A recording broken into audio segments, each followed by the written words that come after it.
Good afternoon. My name is Janelle Mercer, and I also have Cindy Bailey here with me. We're from the Wichita Public Library, and today we're going to be talking about job seeker resources. So here's a little bit of a description about what we'll be talking about. And on the next slide, we'll go a little bit more in depth about what subjects we'll be covering. So first, we'll start with some tips for getting started. And then we'll also talk about some tips for setting up your resume and also writing your cover letter, and also share some resources with you on how you can get started writing a resume or a cover letter. And then we'll delve into using Indeed.com to search for jobs and to apply for jobs. And next, we'll talk about Kansas Works and the Kansas Workforce Center, or the Central Kansas Workforce Center. And then we'll talk about LinkedIn and how you can also use LinkedIn to network with other people and search and apply for jobs as well. And then we'll talk about using Google to search for jobs and how you can set up alerts in there. And towards the end, we'll do a little bit of a wrap up and also share some additional resources. So as we go along, you're welcome to ask questions. You can either use the chat. We'll try to watch that. Cindy will help me watch the chat. So we welcome questions as we go along. If it's a question that we're going to be talking about later, I may say that we're going to be talking about that just because sometimes I tend to get a little off track. And if I skip too far ahead, I'll forget something else I need to cover. So I may mention that we'll be talking about that, but please ask questions as we go. That's kind of what makes these online classes more interactive and like they're in person. So the first thing you'll need when you get started looking for a job, probably not really the most important, but what you'll need the most is an email address. So if you don't have an email address, usually our preferred email, email provider that we use would be Gmail. That's what we usually suggest people use. If for some reason you don't have a cell phone number, you can also use Proton Mail. Most email providers now require you to confirm who you are via a text message or some other type of verification. So if you don't happen to have a cell phone, you can set up an email address through protonmail.com. They have a free version you can use that you don't have to have a cell phone for. But the good thing about linking your email address to your cell phone is that if something happens and you can't remember your password, that's another way you can get into your account. Another tip is to make sure that you have a professional looking email address. So something that you would want to put on your resume that would be professional looking if someone needed to email you. So keep that in mind as well.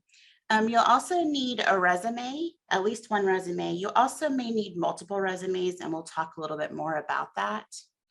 Another important tip is to save your resume somewhere safe where you can find it, either on a flash drive, in Google Drive, and we will also talk more about that. So you want to make sure that you have a resume of some sort and save it in a safe place. And we'll also talk about some ways, some tips for creating a resume and where you can find resume templates and that type of thing. You'll probably also need a phone number of some kind. So a lot of times when you're filling out a job application, a phone number will be required. Every once in a while, we run into someone that either lost their cell phone or they turned off their cell phone because they lost their job, that type of thing. If you can, in that situation, a lot of times what people do is they borrow a friend or a family member's, like their sister's phone number or something like that. Most times when you're applying for a job these days, usually they'll email you anyway, but they still require a phone number of some type. And sometimes you will get phone calls. So if you use a friend or a family member's number, you can just, well, obviously you would ask their permission and then warn them ahead of time. And then they could just say that you're not there right now and they'll take a message for you, that type of thing. You'll also want to make sure that if you create any login information, either on a job search website or on a company's website, that you keep that and write that down. And you'll also want to set aside some time. Sometimes when you're applying for jobs, those of you that have applied for a job lately, sometimes it takes a little bit more time than you may think. You may think that it'll take you about 30 minutes, but especially if you haven't made a resume in a while or you haven't updated it in a while, it can take quite a bit of time. So keep that in mind as well, that you may need quite a bit of time to fill out the application, and especially if you're creating a resume. Another thing that we have found useful is to track your jobs as you apply for them. So you can do this with a tracking spreadsheet of some kind. This is one we used as an example during one of our, whoops, let me go back here, one of our Google job search classes. So you can set this up in Google Sheets or in Excel, or if you're a little bit more low tech, you can also track this in a notebook. This just really helps you so that you can keep track of which jobs you've applied for, where you applied for them, where you found them, and when you applied, that type of thing. So it's good to keep these notes. You think at first that you can remember, but if you're applying for several jobs, it can get a little daunting keeping track of those. So this is something we've also found that's really handy. If you're only applying for one or two jobs, this may not be applicable to you. But if you're applying for several, this has really helped people quite a bit, because then they can track those and keep track of them, and keep notes of when they applied and how they applied and that type of thing.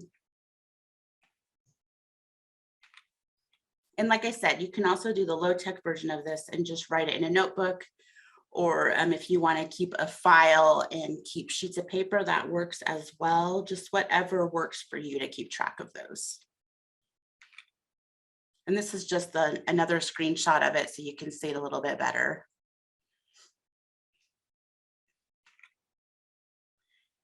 Okay, so when you're starting your resume, the best thing you can do is keep it simple. So nowadays, most resumes are actually scanned by an applicant tracking system or an ATS. So that means basically large companies are scanning resumes so that HR personnel or that headhunters don't have to go through every single resume themselves. They're using computers to kind of weed out the resumes that are applicable to the job and then discarding the ones that aren't. So you want to make sure that your resume is really easy to read and easy to read by a machine. And we'll talk a little bit more about this. So you want to make sure you don't have a lot of pictures. That'll make it so it's hard for the computer to read. Tables make it hard to read as well, if you add graphs or that type of thing. And also if you have headers and footers, especially like little fancy headers and footers, that can make it hard to read as well. So depending on the job you're applying for, a fancier resume may be appropriate. Like if you're applying for a design job or that type of thing, you may want to showcase your design skills. And you can also bring a printout of your resume with you to the interview as well, if you want to showcase some of that too. So kind of keep this in mind. If you remember that to keep it simple, a lot of times that'll help it so you get past that first scanning of the resumes. It's also a good idea to look at examples of other resumes that are very similar to the field you're looking at, so you can get some good ideas of what to include. And sometimes you can also see things that you don't want to include. It's always a good idea to keep it to one page if possible. Sometimes this isn't always applicable if you're applying for an academic position, or if you have a lot of experience in the field you're applying for, your resume may be more than one page. And then other people, if you're fairly new to the job world, it may be hard to get it to have a whole page of a resume. But you always want to try to keep it to one page. Usually it's recommended that you do your jobs in reverse chronological order on your resume. So start with the newest ones first and work back. And a lot of times you don't need to go back as far as you think to, like usually 7 or 10 years is good enough for job history on your resume. And like we mentioned before, you also want to keep it simple. So focus on the content and not necessarily the design. The content is what's going to get you in so you can hopefully get to an interview. And then another tip is that you want to make sure you customize your resume to the job or the job type. So a lot of times it's really good to look at the job you're applying for and pull out those keywords from the job listing and put those in your resume. And you don't want to just put in like random words. You also want to make sure that your resume makes sense when a human actually reads it. But take those words out of the job listing and put them in your resume as well, so that it can help when they're scanning the resume that they pick up on those keywords that are in the job listing. It's also a good idea to have multiple resumes. Janelle? Yeah. Can I stop you for a sec? There was a question in chat that asked about bullets. Yeah. So like, is that a good idea? Yes, so usually that kind of helps, especially if you're talking about certain job responsibilities. We'll pull up some resumes here in a second with examples. So yes, bullets are a very good way to draw attention to certain areas of your resume. And we'll show some examples of that. It's also good, we'll talk about cover letters, and cover letters can also help make things on your cover letter stand out as well. Sorry, bullets can also make things on your cover letter stand out as well. Good question, thank you. Another tip is to have several people proofread your resume. As most of you know, when you're writing something yourself, if you've looked at it for a really long time, you can easily miss mistakes. And a lot of times, even having just one person proofread it, they may miss things too. So as many people as you can have proofread it, the better. Although probably the more people you have proofread it, the more opinions you'll have. But you can kind of take multiple opinions and kind of take them as you will and come up with your own solution, so to speak, on what you think looks good. So, but the main thing about proofreading is to make sure you don't have any typos, that you spelled words correctly, use the correct word, that type of thing.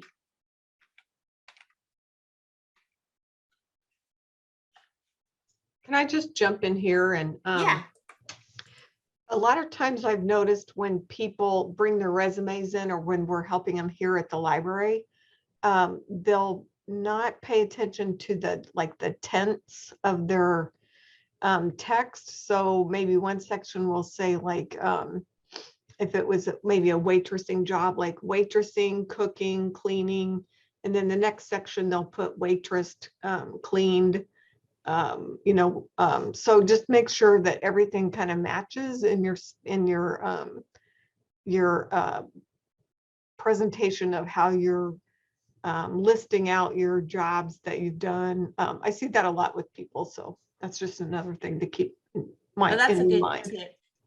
And a lot of times they also say, like with your tenses, if you're still at that job, it would be present tense. If you aren't at that job anymore, it would be past tense. So that's an easy way to remember that as well. So now we'll show you some resume templates. So Microsoft Word has some resume templates built into it. So I'll show you how to get to those first. And this should have some bullets like they were asking about earlier. So just a second here.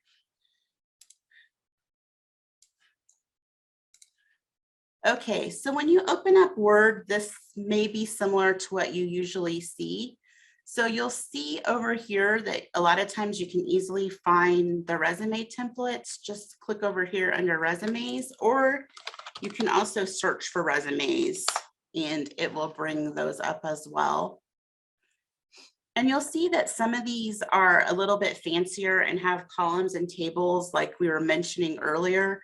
So this one right here, it has columns built into it. I would not recommend this one, especially if you're applying for a job online. Again, this may have its place if you're applying for a design job, or if you're going to a small business and handing your resume directly to someone. If you're sending it in paper and it's not going to be scanned by a machine, that should be okay. But this modern chronological resume is more of what you want to start with. So something like this, and it's pretty easy and simple. So I'm going to go ahead and click on this just so you can get an idea. So it'll bring up another preview and then click create. So like we were talking about earlier, yeah, this one does have bullets right here under the skills section. And you may not always use all these sections. Another good tip is to make sure that your name is easily readable and you can find that easily, and also your contact information. And you don't have to include like your LinkedIn profile or your Twitter handle. And most times I would not recommend including your Twitter handle or your LinkedIn necessarily. But if you're someone that has a presence online and you want to showcase that, that may be applicable. But in most cases, you don't usually share that, and that is perfectly fine. But then you'll notice it is also divided up into sections, like there's experience here, and then education, and then down here is the skills and activities that maybe if you need to save a little bit of space, if you're still trying to fit something on one page. A lot of times you can take the activities out. That's not necessarily something that you have to keep in here. This is a good template to start with. Does anybody have any questions about finding templates in Word?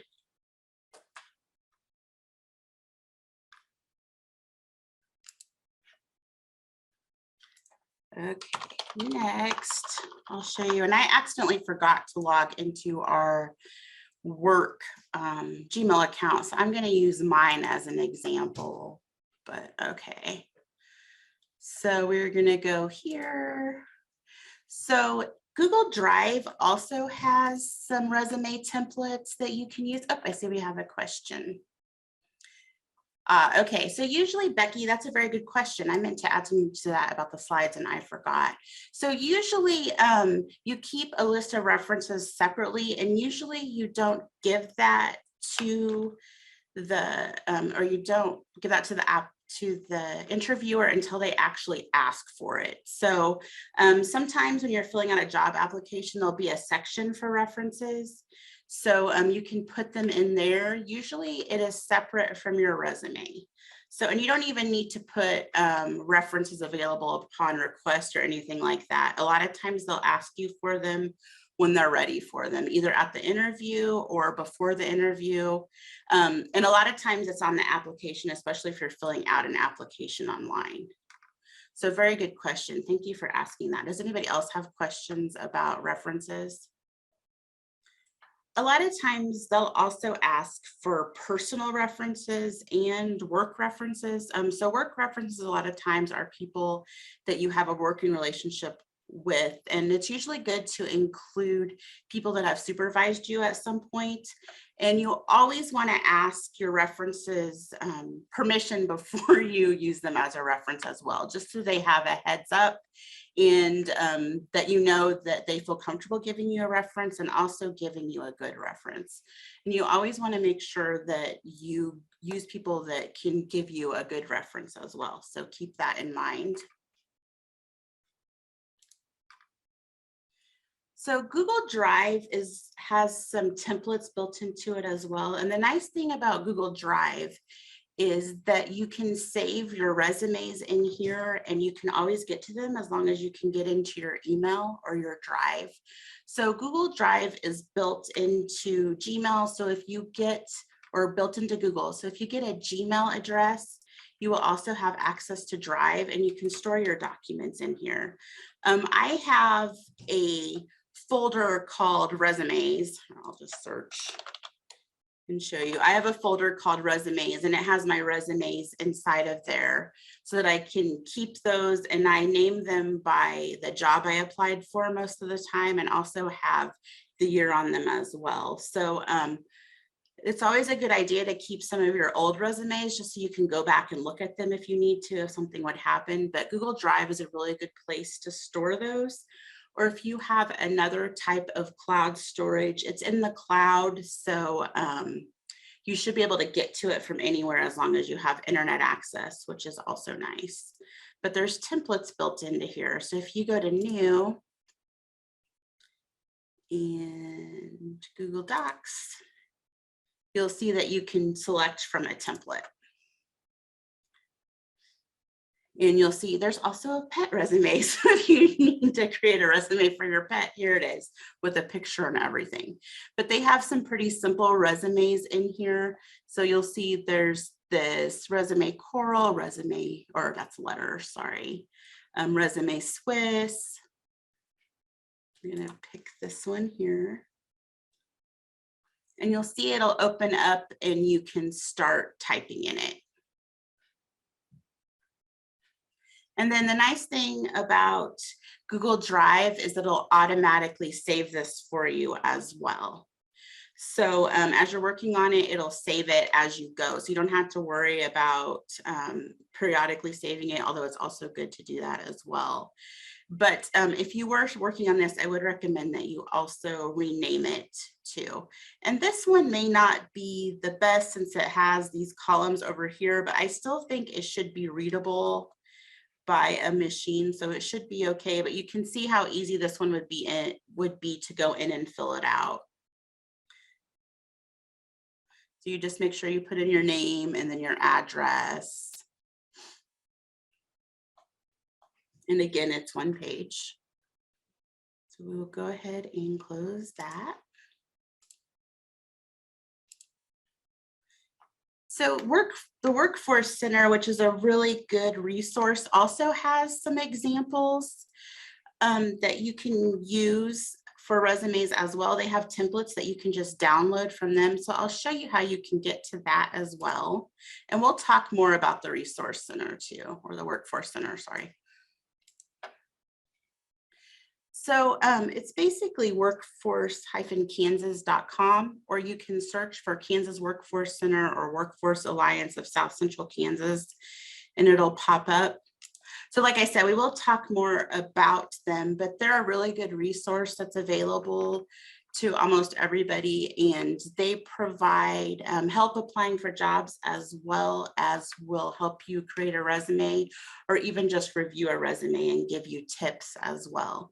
So they're a very good place to go. And under their job seekers section over here, they have tips and templates.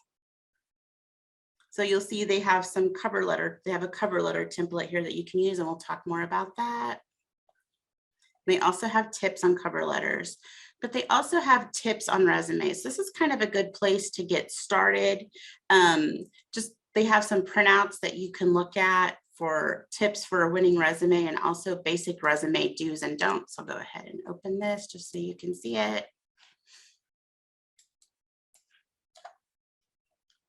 So it has some pretty good tips, like they talk about using regular paper sizes, keep your margins to 1 inch, use a common font. So this goes into a little bit more detail than I talked about earlier. And then it also talks about bullets. This is a really good document to look at if you haven't written a resume for a while.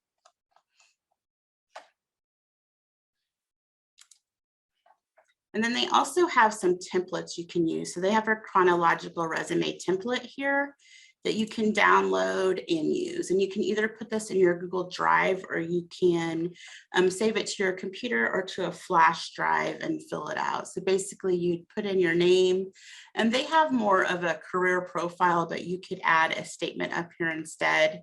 You have your work experience, your education and training, and that's pretty much it. So this is a pretty simple one. It's a chronological one like we were talking about, and that's the most common and the most popular. Well, it's the same thing, but that's what people use the most and what people kind of expect to see. They also have some other examples here, like a functional and a combination resume. So these are kind of useful if you are looking for a first-time job or you haven't had a job in a while, especially the functional ones. So you might want to look at that one.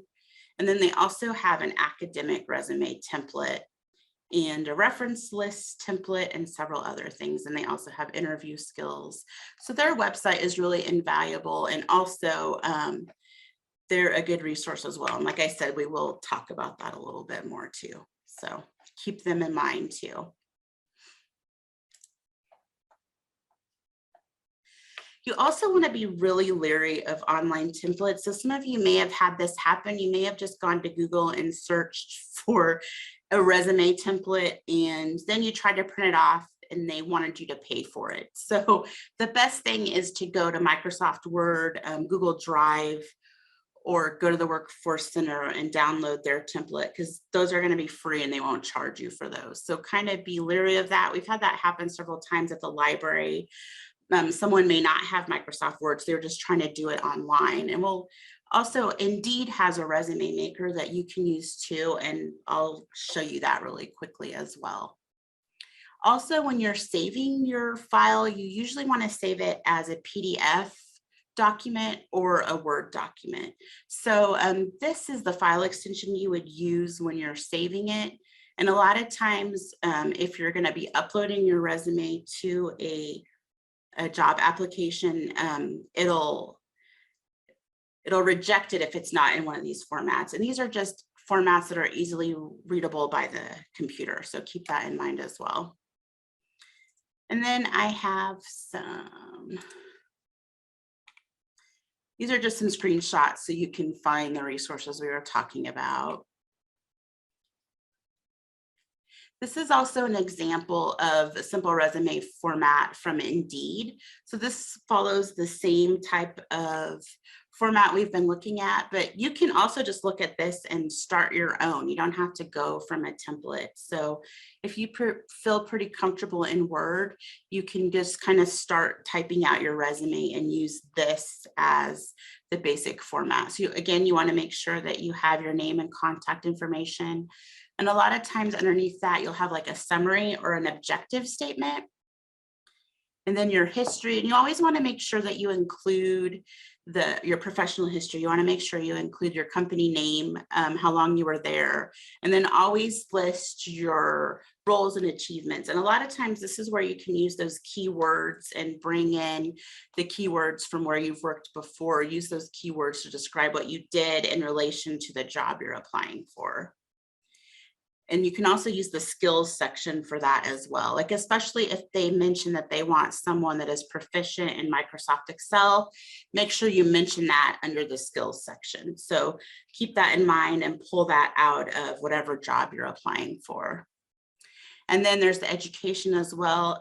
Again, the optional, like your hobbies, that's kind of, people are kind of opinionated about that. A lot of times that's not always something you need to include, but it also depends on what type of job you're applying for. Like if you are applying to be a pastor or something, you might want to include some of your hobbies so it would make you a little bit more interesting, I guess you could say, or that type of thing. So it kind of just depends on what type of job you're applying for. These are some resources that can also help you as well. Indeed has some cover letter examples and resumes that you can look at, and also some resume writing tips if you're still a little bit more uncomfortable and not sure. Again, we'll talk about this a little bit more, but we can also help you write a resume, or the Workforce Center can as well. And again, there's tips and templates from Workforce. Monster has a section where they showcase different types of resumes by job type. Like they even have resume for a janitor, for a teacher, that type of thing. So that's a really good, they have several examples that you can look at that kind of gives you an idea if you're not exactly sure where to start or what to include. Indeed also has a resume builder, so you don't have to have Word necessarily, and we'll talk more about that as well. And then there's this article from Indeed that has some video, has a short video, as well as some written tips for how to write an ATS friendly resume. So that's a good place to go as well. And then on the, well, that's the same thing from up above on there, but there's also some tips on here from Indeed on creating a resume. So there's all types of resume tips you can find online. You can also search for like accountant resumes or that type of thing and find examples as well.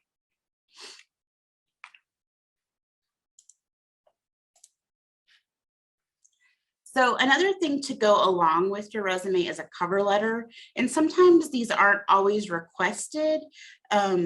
It's kind of something that isn't requested as much anymore, but still a lot of jobs will request one. And this is another way of letting the job know why you're interested in the job. So a lot of times it's a way to make yourself a little bit more personable and also tell a little bit more about yourself and sell yourself a little bit more as well. It's always good to make each cover letter unique. So you want to address it to the appropriate person and tailor it to the job you're applying for. And again, you also want to make sure that it's proofread and that you have multiple people proofread it if you can before you send it off. Again, the Workforce Center has a cover letter template that we'll look at here in a second. So you'll want to make sure that you have a heading and a greeting and also an opening and an introduction. And in that you can kind of explain why you're applying for this job, how you found out about it, why it interests you, that type of thing. And then in the body, you can also sell yourself. And cover letters are always kind of hard for a lot of us to write, just because it's kind of, I think a lot of us find it hard to brag about yourself, but here's your chance to do that. You also want at the end, talk about, initiate some further action and reiterate how they can contact you and that you'll be waiting to hear from them, that type of thing. You always want to make sure that you're confident. Don't ramble on too long of sentences, kind of keep it to the point, but also be positive and confident. You also want to make sure that you keep the letter to one page if you can, just like your resume. You want it to be concise and also, but polite as well. This says that you should also sign your cover letter. Sometimes that's a little hard to do because then you would have to sign it and scan it. And so they say to sign with blue ink. I don't know if this is necessarily something that is required so much. I haven't always signed my cover letters because usually they're digital and I haven't signed them. But if someone else wants to speak up on that, I don't think that's necessarily required. But you do want to make sure that you put your name at the bottom of it and have your contact information on it as well. So this is an example of a cover letter from the Workforce Center. And you can see here they're good about mentioning years of experience, and why they're interested in the job. So this is a pretty good example. And they also, this was Jane Doe wrote this, so her contact information is here. So that's a pretty good example. There's also cover letters in Word. So just like before, let me go ahead and close this. We don't want to save it. Let me open Word back up here. So you can search for cover letters or go to resume and cover letters. And most other resumes have a matching cover letter that go with it. So this is the modern chronological resume, and here's the modern chronological cover letter. So I'll go ahead and click on that and click create. So this is kind of a good outline because it gives you kind of tips of things to write here. And again, it's bulleted, really easy to read. And again, you'd have your, you want to make sure your contact information is on here somewhere. So keep that in mind as well.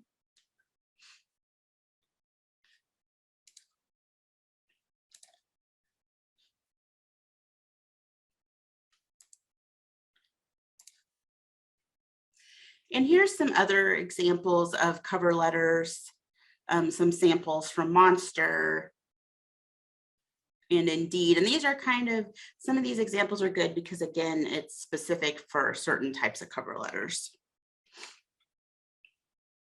Okay, so now we're going to go into talking about Indeed. So basically, this is what Indeed has to say about themselves, but basically it's a place to search for jobs for free. You can also post resumes and also research companies.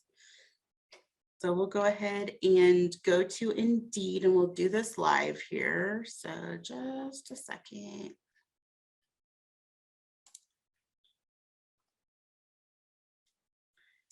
So let me show you what it looks like when you go into Indeed and you're not logged in. So this is the main screen. It's pretty clean. You can basically start searching for jobs.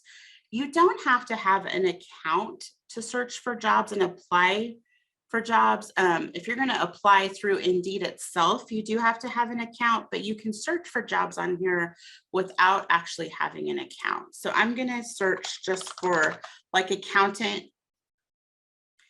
And we're going to search in Wichita, Kansas, and I'll just show you. So you'll see that it's coming up with 172 jobs. And right now it's sorting by the date. And you can go in here and say that you want maybe within 50 miles or within 5 miles. You can also change the salary estimate and various other filters as well.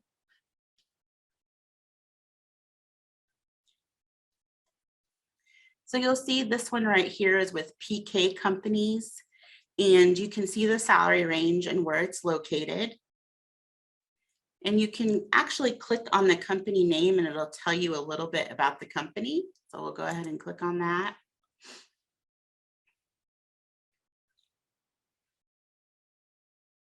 So it kind of gives you an overview.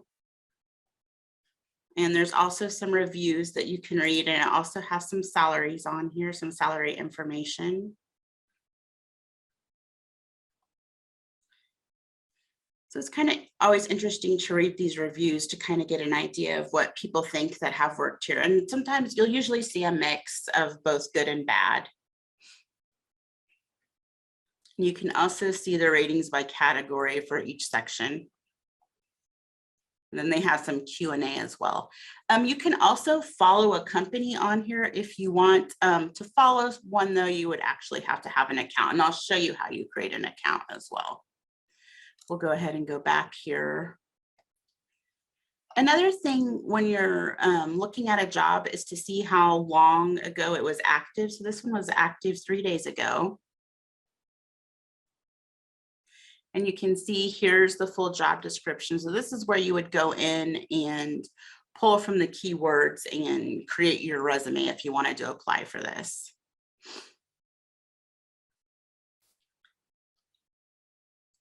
So you might want to say something about tax exemption certificates, expense reporting. They mentioned Concur. If you have some history using Concur, you'd want to make sure you mention that in your resume.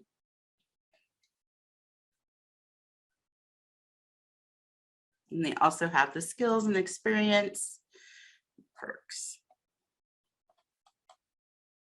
So we'll go ahead and click on apply now just to see how the application process looks. So in this case, they're wanting us to sign into Indeed to apply for that. So I'm going to look for another one here. So you can also, you'll see that this gave us quite a few results. So you can always do like accounting manager. We'll click find jobs to narrow it down a little bit. So now we have 15 jobs. And this one has you apply on the company website. And a lot of times that's usually preferred.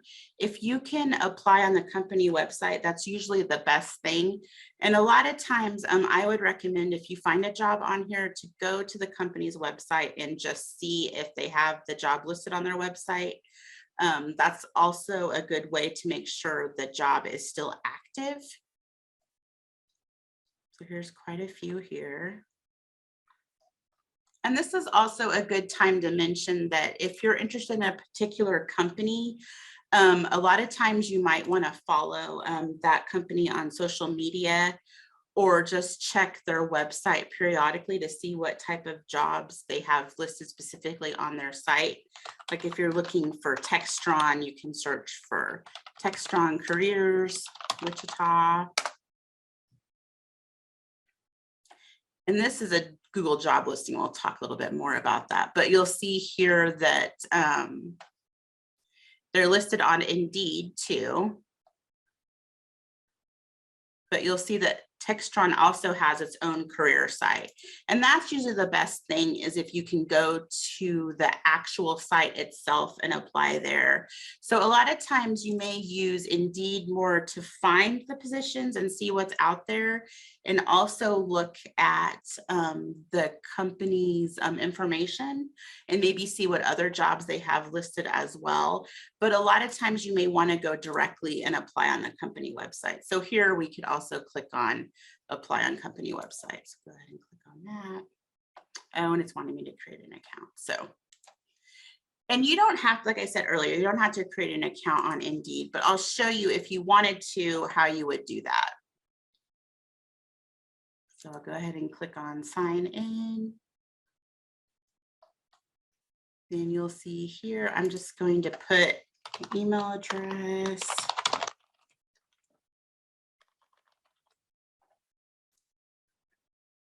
Then I'll create in a password, and then basically I create my account and I'm good to go. It's pretty easy. So once you create your account, you can also upload your resume.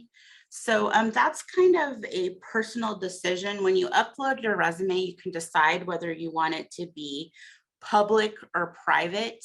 But you don't have to upload your resume and keep it on Indeed. If you want, you can just decide to upload your resume when you apply for certain jobs. Some of the benefits of having your resume uploaded on here is that it makes it a little bit easier for headhunters to find you. If they're looking for a specific candidate, headhunters and companies can go on here and they can create accounts where they can go in and search resumes and find specific candidates for jobs. So you may get approached for jobs that way. But another downside of that is sometimes you may get contacted for jobs that aren't real jobs, where people are trying to spam you as well. So keep that in mind. That doesn't happen too often on here, but sometimes it can. So keep that in mind as well. And whoops, sorry, I'm just clicking all over the place and not opening the right thing. So when you are actually logged into Indeed, you can also, like we were showing you earlier, you can log in with a Google account, with a Facebook account, or with an Apple account, or you can create your own account. And then your own account with a different type of, like a Hotmail address or that type of thing. And you want to make sure that you write down whatever you choose to go with, that you write down your password if you create your own account, and which email address you used as well. And you'll also want to make sure that whichever email address you used, a lot of times they'll send you a confirmation message. So you want to make sure you can get into that account to verify your email address and that type of thing, and that you can get into that account if someone contacts you about a job too. So you'll want to use an email address that you definitely have access to. Another thing that you can do on here is save jobs and create alerts. So you'll see here you have this little heart. You can heart jobs and you can save them. It'll also keep track of which jobs you applied for if you have an account. And you can also set up search alerts. Now, we wanted to kind of, and that's under, so if you go over here and click on, this is your profile. So you can edit your profile under profile, and it'll kind of show you what your profile looks like. And I don't have my resume on here, but if I wanted to, I could upload it, or I could also use their resume tool, which will help you create a new resume. So if you're just going to use Indeed, this may be a tool you want to use, or if you don't have access to Word or a Gmail account to use Google Drive, this is another way you could create a resume. I'm going to click on skip for now, but you'll see here, this is where you can add in your contact information as well. So like your phone number and that type of thing.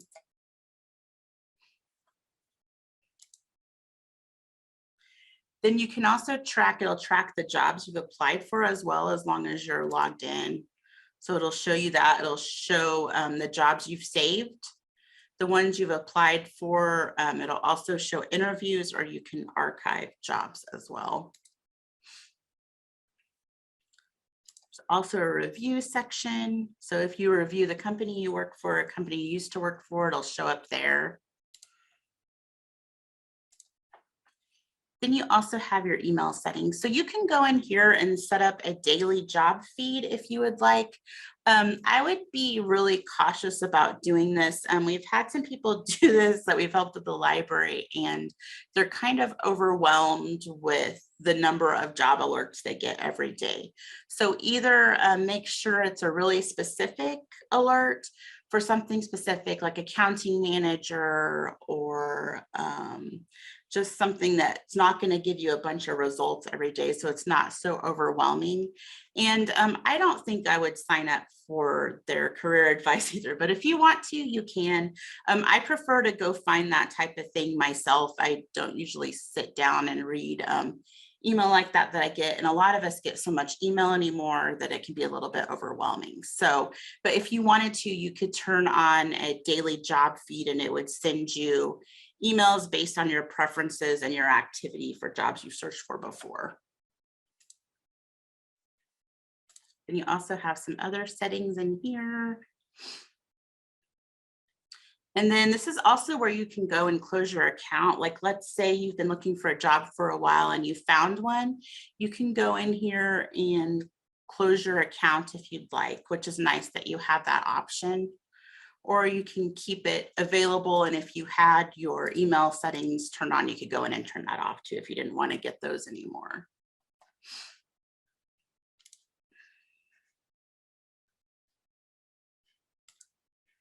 So, and a lot of times it'll show your recent searches as well too. So I think it should show, oh, well. And you can also do,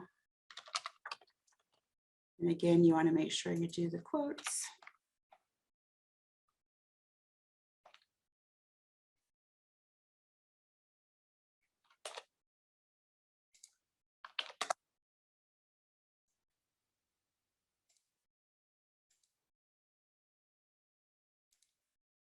So you'll see here that these are just showing full-time, but you could also change it so it filters for part-time jobs and filter by salary and that type of thing. Or you could search for like remote accounting. You'll see here, here's a remote accounting. Oh, again. And it will, it's very persistent about wanting to send you updates. So be careful with these little pop-ups. So basically what it's wanting to do is send me an email when new remote accounting jobs get listed in Wichita, Kansas. So it's wanting me to click activate on this. And when you do searches, you'll have this pop up occasionally. So just kind of be on the lookout for that. It's up to you. If you want to activate these and get email notifications about job alerts, that's up to you. I kind of prefer to go in and search myself. We always kind of encourage people to kind of set up like a day of the week or a couple of times a week where they search for jobs. That kind of works a little bit better than, because you get a little overwhelmed getting job alerts, but keep that in mind.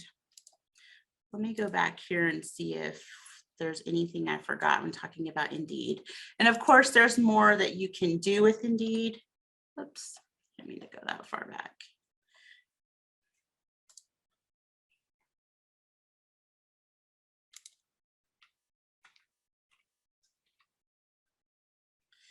And if you want to read more about whether you should make your resume private or public, here's 2 articles that talk a little bit more about that. Again, I think it's best just to add your resume when you're applying for a job, but it's up to you. You can put your resume on there. A lot of people do, but I would recommend keeping it private. And you have that option. You can mark it as private. The default is public though. So remember that when you do upload it. Talked about that already. Talked about that. Okay, so the next site we're going to talk about, if you guys don't have any questions. And again, if you have questions later, you can always email me or Cindy, our email addresses will be at the end of this, and we will also email you this presentation as well at the end of class. So, oh, we have a question here.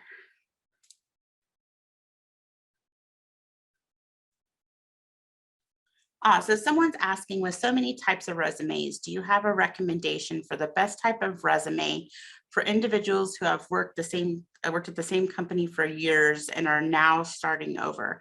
Becky, Cindy may want to jump in on this, but I think the chronological resume is still going to be your best bet.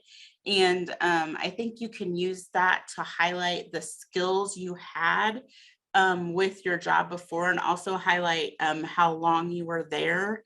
And you can always use your cover letter to maybe explain why you're starting over, that type of thing. I don't know if Cindy or if anybody else has anything else to add to that.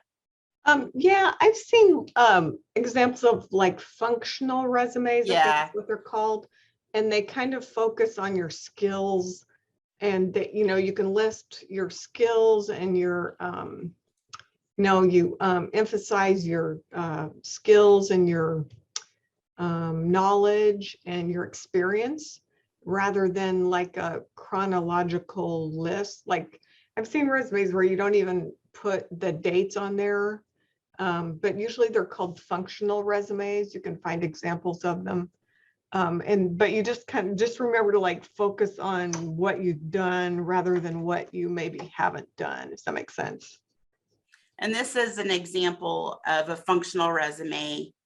So you can see here, it focuses more on your skills. So like, for example, if your skills was management or something, you could focus on that in one area, or human resources, you could have that in a different area. Then you kind of list your skills to go along with that, or your qualifications and experience to go along with that.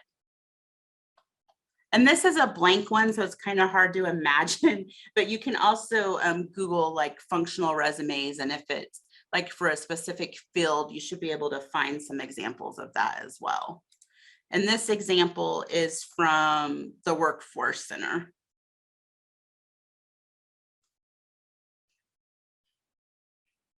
And I don't think chronological is necessarily bad in that instance either. It kind of depends on if you have a big hole in your work history or not too. So you kind of have to think about that. And you may want to do both and see what you think looks the best too.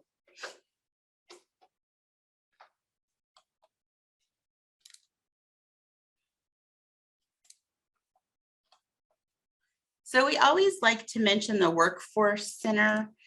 So they have a lot of resources, like we've already talked about. They have some tips and templates. They also have job fairs that you can go to. They've been having more virtual job fairs lately, but that's a good place to go look for that type of thing. So on their website is workforce-kansas.com, and they have a job seeker section. And they also have daily job postings on here where you can go see which jobs were listed today and which ones were listed yesterday. This is kind of an easy way just to see, so you don't have to go through and look at them yourself. There we go. This is kind of give you an idea of what it looks like. And then you can also go, they have a corresponding job number. So if you wanted to apply for this job through Kansas Works, you could go to Kansas Works, and we'll talk about Kansas Works as well, and enter in the job number, and they would bring it up for you. So this is kind of just another service. Whoops. I'll just kind of give them a plug too. We've worked with them. In fact, we had one of their trainers do some resume workshops for us in the past. And they have a large staff, and you can make an appointment with them one-on-one, and they can walk you through the whole process. They'll help you with your resume. They teach a number of different classes, like computer classes. So you can be Microsoft certified. They always have job fairs, like every month. They usually try to do at least 2. During the last, few years, they've done them virtually, but they've done some local ones and some statewide job fairs too. And they even have services for older adults that are seeking employment, and they have services for people that have been in prison that are, that can go through a program, and they'll try to get them, trained and job searches for them. And they just have a number of programs that you might not even think of. So that's my plug. Yeah, and they will, if you don't maybe need help getting started with the resume, they'll also review your resume and give you tips as well. It's always kind of nice to have someone, sometimes if you have a family member look at your resume, they may not always be as honest as you would like, or maybe a little too honest sometimes too, but it's kind of good to have someone from the outside that looks at resumes regularly to look at it as well. And like Cindy was saying, you can schedule an appointment with them. So you can schedule an appointment for job seeker services, and you can do it virtually, in person, or on the phone. So you just kind of walk through this and set up an appointment. So they're a really good service that I don't think a lot of people know about. So it's good to mention them too.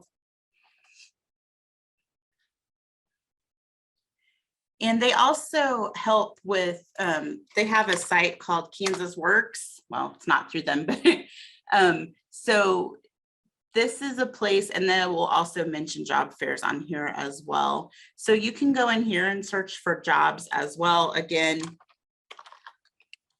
county manager, Wichita, and then requires the radius. Click on search. And again, you don't have to have an account to search for jobs on here. One thing to keep in mind is to look at when the job was listed and when it was posted, when it was updated last, and when the job expires. Kind of keep that in mind. We'll look at this tax accounting one real quick. So you can kind of read the description.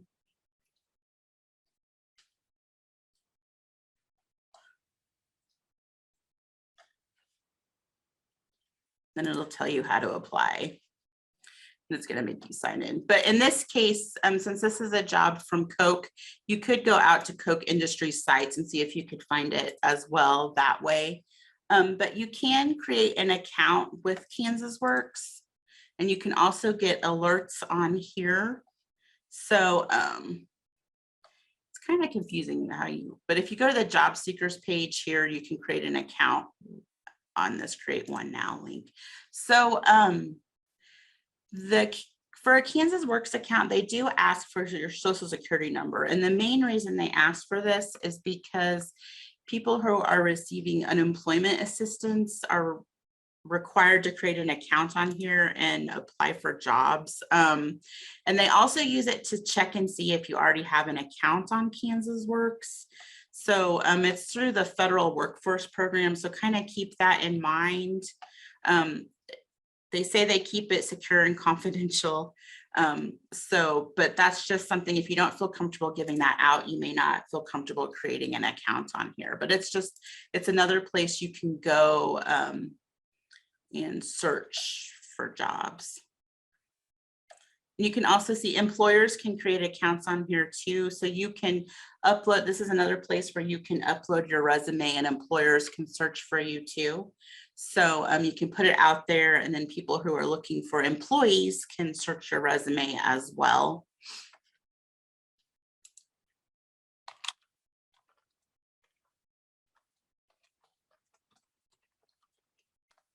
Whoops.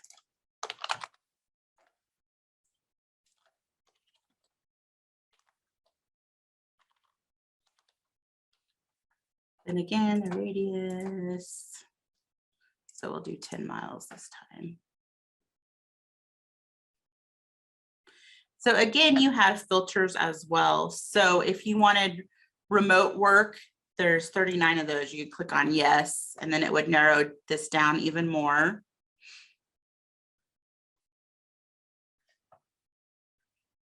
And you see this one was posted on March 27th, so it's pretty new.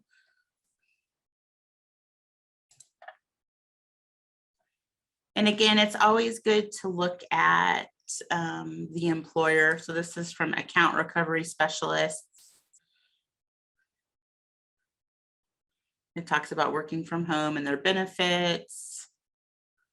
And then this has you go to this website to apply. So it's always a good idea to read through these and check that. So that's kind of Kansas Works in a nutshell. Do you guys have any questions about Kansas Works? Or the Workforce Center?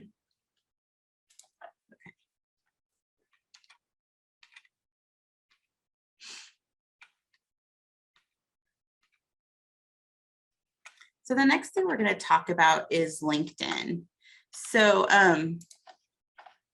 LinkedIn is kind of one of those things. So I like to think of LinkedIn as kind of social media for a social networking site for you to network with those you may have worked with before, those you went to college with, and you can even use it as a place to network with places you may want to work in the future, or with like-minded colleagues. Like I have several librarian friends on here that maybe I used to work with or that work at other libraries, and it's kind of a good way to stay connected and kind of see what they're doing.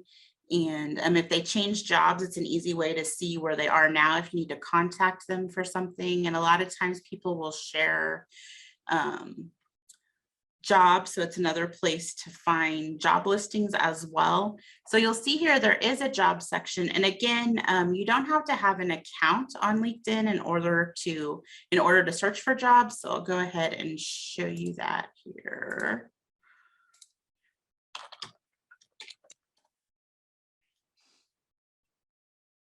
So right away, it prompts you with signing up for an account. So if you wanted to, you could sign up. Probably most of you have a LinkedIn account or have had one at some point. But if you wanted to, you can sign up with your email address and a password. There's a join now link right here. You just agree and join. You can also sign up with Google. And you can go straight to the jobs page without actually being on LinkedIn. And so you can search. So again, accountant, and we will do Wichita. And you can do the Wichita, Kansas metropolitan area or just Wichita, Kansas. I'll pick Wichita, Kansas. And you'll see it's listed several positions here. And these may be similar to what we saw on other sites, or they may be different. A lot of times you'll see some repeats. But here you'll see this one takes you directly to the company's website. So if we click on apply on company website, it should take us to the job listing. Yep, takes us directly here. So in this case, again, it's always, if you can apply on the company's website itself, that's always the best way. Not everyone has that though. They may not have a career site or a company website. They may be using another site to help with applications. So, but here you can see you would apply through the Coke site, and it has the job listing again.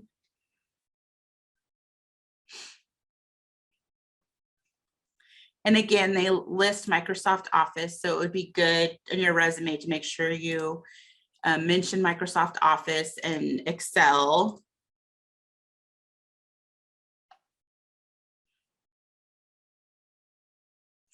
And they also talk about specific tools here as well. So if you've had experience with them, you would also want to mention them in your resume.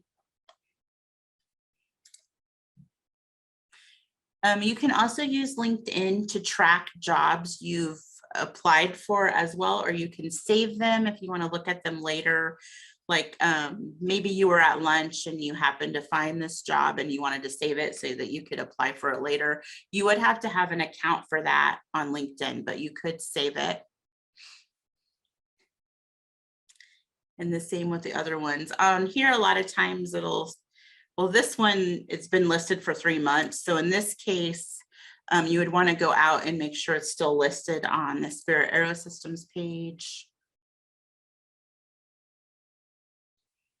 which it looks like it is. And again, it has the job description.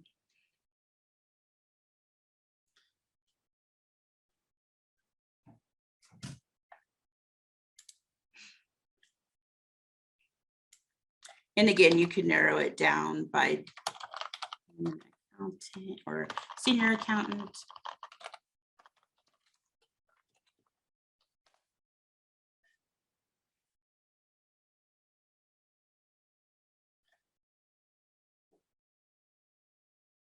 And a lot of times I'll also tell you, like, be among the first 25 applicants, which, I mean, that could mean they only had 3 people apply. It could mean they had 20, 24.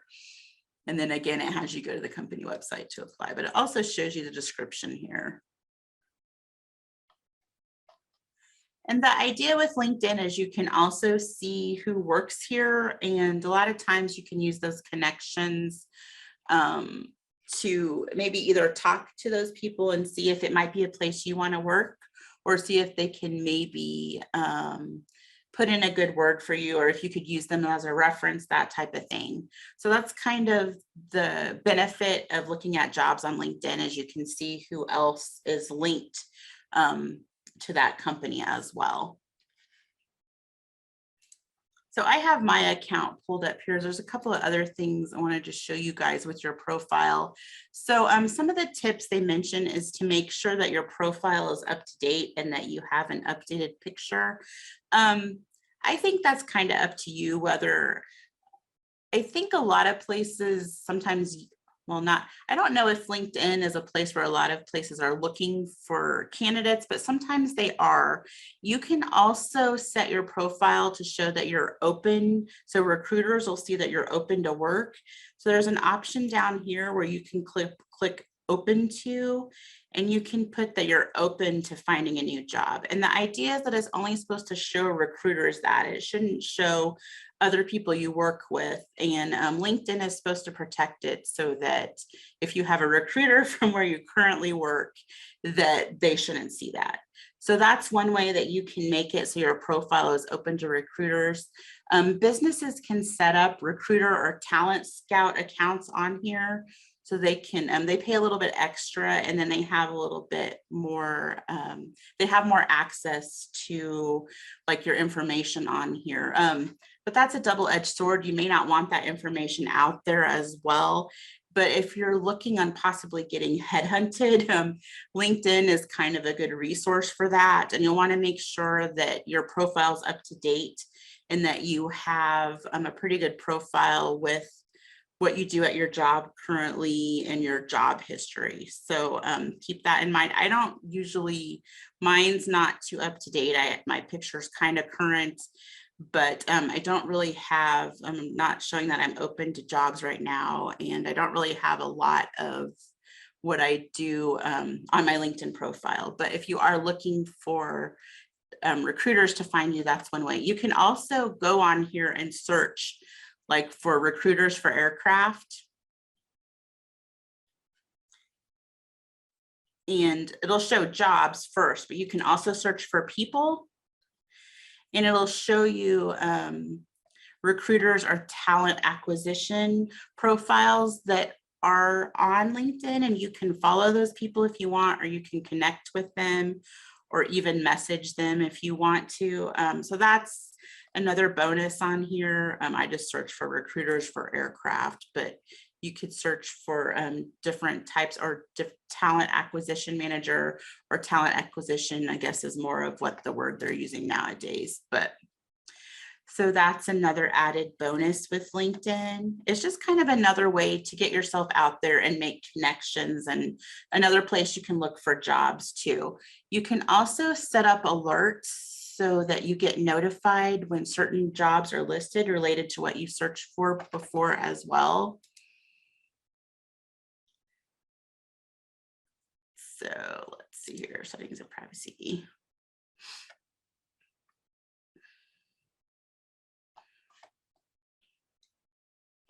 Trying to remember where that's at. I may have to go look at my slides. Sorry, looked at a lot of sites today.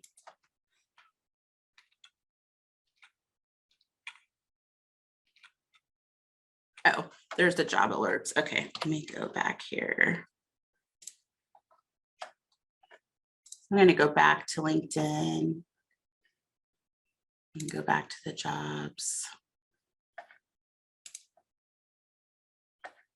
Like if I wanted to, I could turn on accounting manager in Wichita, Kansas metropolitan area, and I could get alerts for that. Again, this is kind of your own preference, what type of alerts you want, and you may want to narrow it down a little bit more so you're not getting a whole bunch of alerts every day. So keep that in mind. It's always a good idea to kind of err on the caution when you're trying to when you're signing up for alerts. I feel like the less email I can get, the better. I don't want a whole bunch of alerts to have to go through.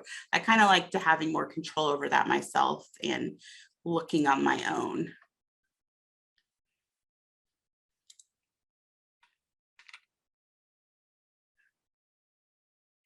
So again, like we were talking about, when you use an updated profile, you want to be authentic as well. Use keywords, add connections, that kind of helps. And you don't have to necessarily use it just to get other jobs, but it's kind of a good way to stay in contact with other people in similar fields as you as well. And your settings and privacy are over here. If you click on me, then you can see your settings and privacy. That's just kind of an overview of LinkedIn. We could have had a whole class about LinkedIn. There's so much on there and so many options. And if you guys want to learn more about LinkedIn, we have the Book a Librarian service, and you can book an appointment one-on-one with one of our technology trainers, and we can sit down and talk to you more about LinkedIn as well. So the next thing we're going to talk about are Google job alerts. So let me go back here. So I'm going to go to Google. So you can go to google.com, or if you happen to have Google set as your home page, you can just go here, and we're going to search for accounting jobs near Wichita. So I keep using the same term, but it's kind of easy. It's nice to see the different jobs that you can see pop up in the different services. So when if you search for something related to jobs, a lot of times you'll see this box in the middle of Google. This is Google Jobs. So you can click on this. And then you have some filters where you can filter down. And again, we can also do, let's see your accountant this time.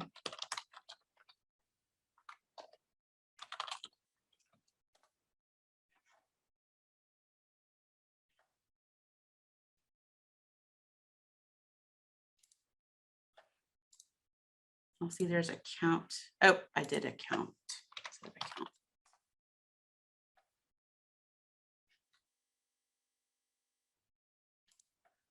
you'll see there's several different jobs that popped up here.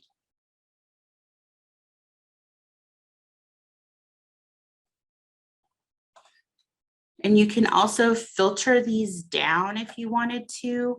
You could look at the jobs that are just new to you. If you've searched for this before, you can see just the ones you haven't seen yet, or see all of them. You can also filter by the date it was posted.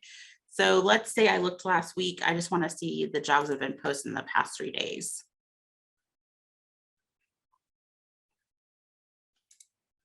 You can also do type if you just want to see full-time jobs. So there's a lot of filters on here, and you can also save these. This little ribbon here is the save option. So again, if you want to come back, if you don't have time to apply for these right now, you could save them. And you'll also notice here on the senior accountant position, we have multiple ways that we can apply. Again, your best bet is always going to be to apply on the career site. So the company's main site. So we go to careers in this case and apply there. And again, you can save it You also have a share button if you want to share it with, maybe you're helping your friends look for jobs, or you found a job that would be perfect for your sister or something like that. You could share that with them. And again, it'll list the qualifications and have more information. And you can also set up alerts. That's what this is right here. So if I wanted to, I could turn this alert on. I'll go ahead and do that just so you can see what it looks like. And I'll click on. So it's going to send alerts daily to my email address. I'll go ahead and click got it there. And then you'll see here, there's alerts that are set up. So you can go in here and see what type of alerts you have. So I have senior accountant for Wichita, Kansas. I get that daily to my email. And I also have notifications about library jobs and Kansas instructional design jobs. I mostly have those just because they're kind of fun to watch. But if I wanted to, I could turn those off, or I could make them weekly or even instantly as well. So you can either get, and it kind of depends on where you, in this case on these, I searched for these jobs on my phone. So it sends a notification to my phone and I get a little notification and I click on it and it tells me about the job. But in this case, it would go to my email address and I would get this daily. And then if you want to remove any of these, you can unsubscribe. So I'm going to go ahead and unsubscribe for the senior accountant job. We'll go ahead and delete it. Then you can see here, it would show your saved jobs. So if you have any jobs that interest you that you want to save for later, they would show up here. And then you could go back to your jobs. It'll show them that way. So this is kind of a really easy way to search. I really like the way Google lays out the jobs, and it's not, there's not a lot of other stuff on the screen to kind of distract you. So I really like using Google Jobs to find positions, and also the alerts don't seem too overwhelming either, at least to me. So I don't mind these alerts as much.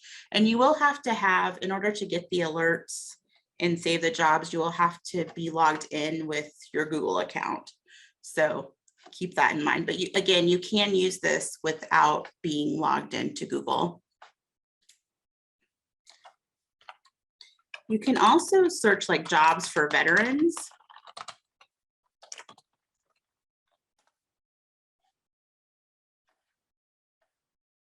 And it'll show you that as well. Again, there's this veteran service representative. We can apply on LinkedIn, or this volunteer services officer.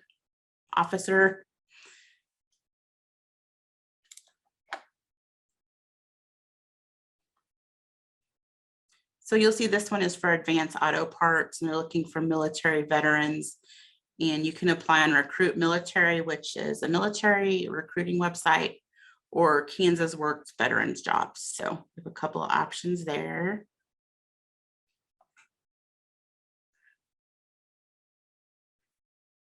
Another thing that Google Jobs does is it shows you ratings from other sites. So Glassdoor is another job search site, and they're kind of known for showing you company ratings. So you can see the ratings from there for Advanced Auto Parts. You can also go directly to the Advanced Auto Parts page. You can see the Career Bliss rating, as well as the comparably, sorry, I cannot talk today. Well, I usually can't talk any day, but anyway, so that kind of gives you an idea of how that works. And again, you can save these and come back to them later. And you can use the filters if you like as well. Like if you're looking for a management job for veterans, you can filter that way and it'll bring those up too. And again, I just got to this by just going to google.com and then searching for jobs for veterans.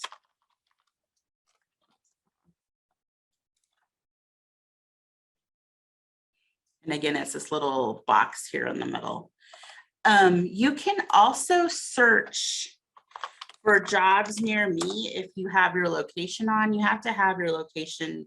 It has to know that where you are in order for this to work, but that's another option. I just like typing in Wichita, Kansas. We can obviously put in other towns as well. And you can, if you just search for jobs near me, you can also just see what jobs are available around you. This is kind of interesting sometimes just to look at, and then you can narrow them down a little bit, or narrow them down quite a bit with the filters as well. So that's kind of a basic overview of Google Jobs. Go back here and see if I forgot anything. Do you guys have any questions about searching in Google for jobs?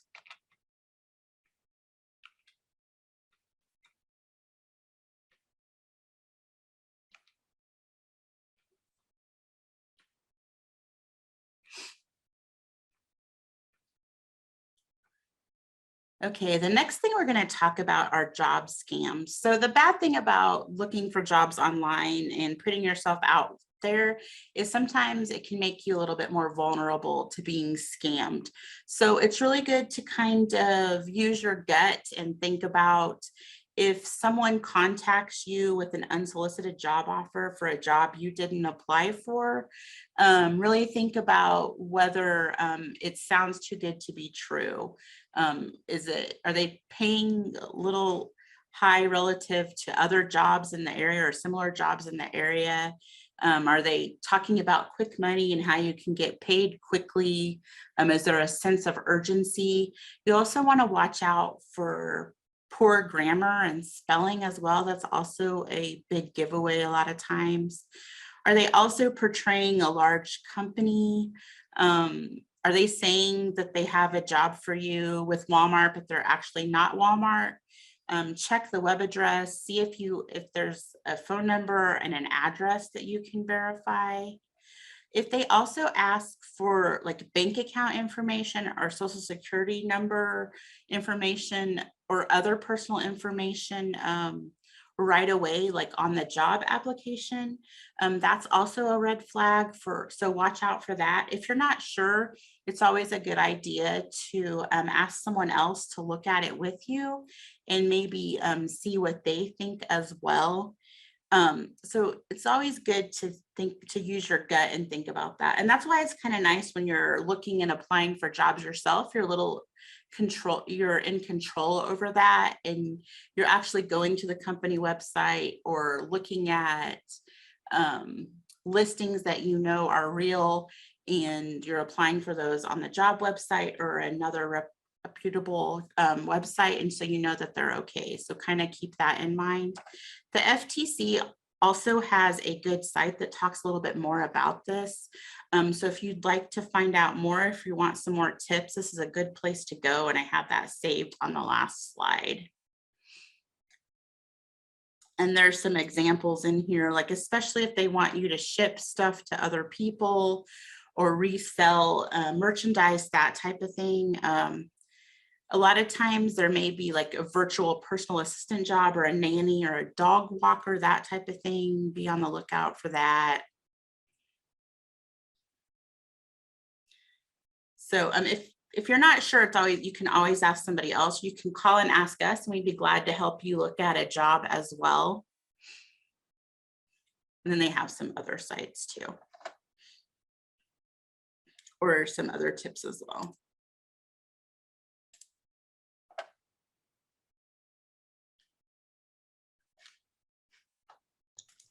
Hey, Janelle, there's a question in chat. Oh yeah, I didn't see it.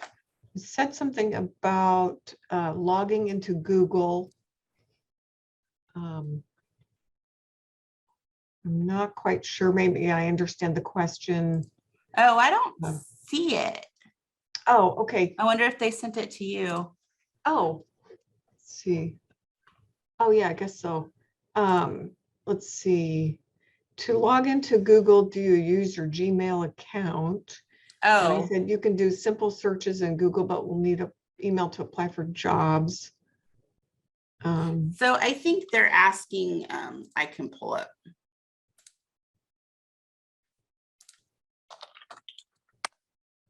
Like when you're doing a search in Google, you'll want to do, like if you're doing a search geographically. You'll want to do jobs near me.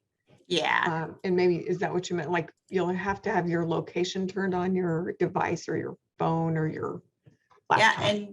and if you do want to save the alerts, you will need to be signed in. There's a sign in over here, and you'll have to sign in with a Gmail account. Yes, I think that may be probably a combination. Does that help answer your question?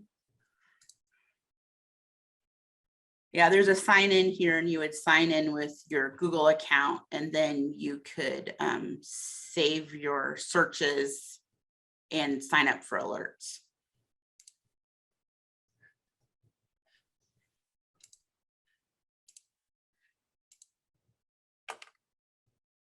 Yeah, so you would have to have an email to log in to Google to save your like your searches and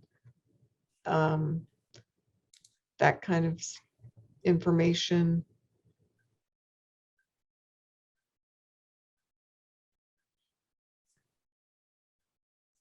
Yeah, so if you wanted to save your jobs in Google, yeah, you would have to have a username and a password. So basically a Gmail account.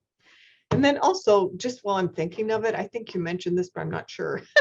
But back to resumes, I've helped more than one person over the years get kind of caught up in a resume kind of scam thing where they created a resume on some kind of website, and then you go through all of the effort of creating a resume, and then at the end, it wants to charge you a fee. So Yep. that's why we talk about, mainly in this class anyway, creating a resume in Word, Microsoft Word, or Google Docs.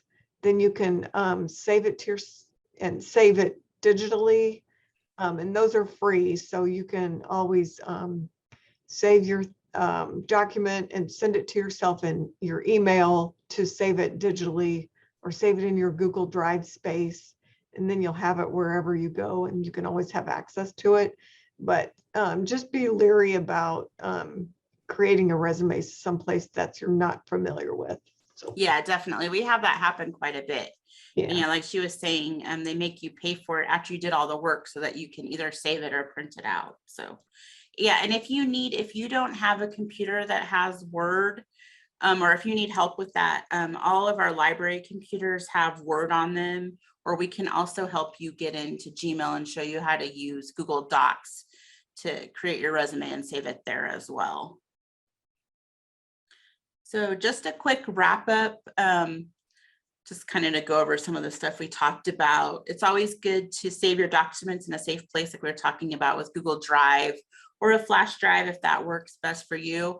I always save them in multiple places too, because if any of you have tried to create a resume from scratch after it's been a while, it takes forever. So even if you have a paper copy that you can look at, I would recommend keeping your resume and also your cover letters as well. As most of you know, when you're looking for jobs, it can take quite a while. So you have to have some patience as well.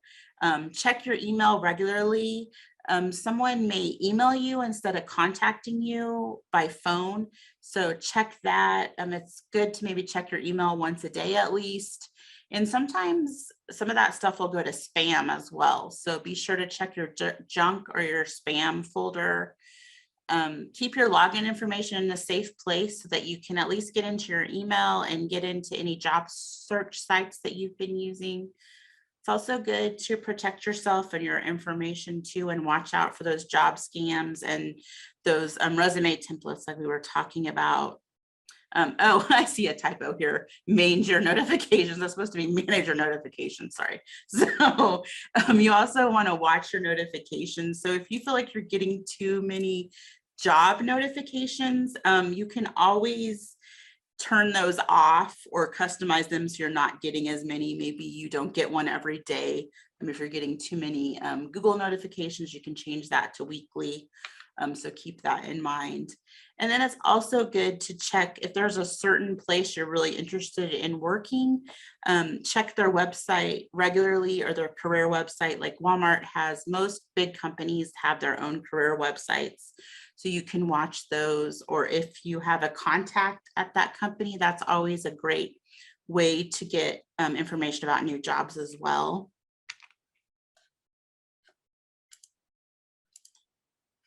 And here's some extra resources. We already talked about some of this, but don't forget about the Workforce Center like we talked about. They're really a great resource.